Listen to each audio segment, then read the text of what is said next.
നിങ്ങളൊരു ഹൗസ്ലേഴ്സോ ബാച്ചിലേഴ്സോ ആണോ? എന്നാ വീഡിയോ സ്കിപ്പ് ചെയ്യണ്ട കേട്ടോ. അവർക്ക് മാത്രമല്ല കേട്ടോ, എല്ലാവർക്കും ട്രൈ ചെയ്യാവേ.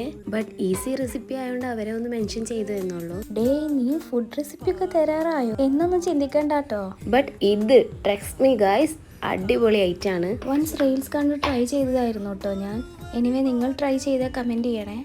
ഇതെന്താ മനസ്സിലായില്ലേ? അതെന്നെ ദോശമാവ്. മാവ് ഒഴിക്കുന്നതിന് മുന്നേ ഇതേപോലെ ഒന്ന് നനച്ചെടുത്താൽ മാവ് നന്നായി ചുറ്റിക്കൊടുക്കാൻ പറ്റും. ചില കാര്യങ്ങളൊക്കെ ചെയ്യുമ്പോൾ നിങ്ങളുടെ മനസ്സ് പഴയ കാര്യങ്ങളിലേക്കൊക്കെ കണക്ട് ചെയ്യാറുണ്ടോ? പണ്ട് കുട്ടിക്കാലത്ത് ഉമ്മ ദോശ ചുടുന്നതും ഉമ്മയുടെ കണ്ണ് തെറ്റിയ അപ്പോൾ നമ്മളും ഒന്ന് ട്രൈ ചെയ്ത് നോക്കൂട്ടോ. ഇത് അങ്ങനൊന്നും അല്ലടാ എന്നുള്ള ഭാവത്തിലാണ് കേട്ടോ ദോശ നമ്മളോട്. പിന്നെ നമുക്ക് പെട്ടെന്ന് കുറച്ച് ബട്ടറും നെയ്യൊക്കെ ഒന്ന് സ്പ്രെഡ് ചെയ്ത് കൊടുക്കാം. ഇത് ടേബിൾ ബട്ടർ ആണ് കേട്ടോ. മറ്റതിനേക്കാളും എനിക്ക് യൂസ് ചെയ്താണ് ഒന്ന് കംഫർട്ട് തോന്നിയിട്ടുള്ളത്. പിന്നെ ചടപടയെന്ന് പറഞ്ഞ് കുറച്ച് ഉള്ളി, തക്കാളി, മല്ലിയില, മുളക് പൊടി, ഉപ്പ്, ശേഷം മുട്ട ഒഴിച്ച് ഇച്ചിരി പെപ്പർ പൗഡർ കൂടെ ആഡ് ചെയ്തിട്ട് അടച്ചു വെച്ച് വേവിക്കാം.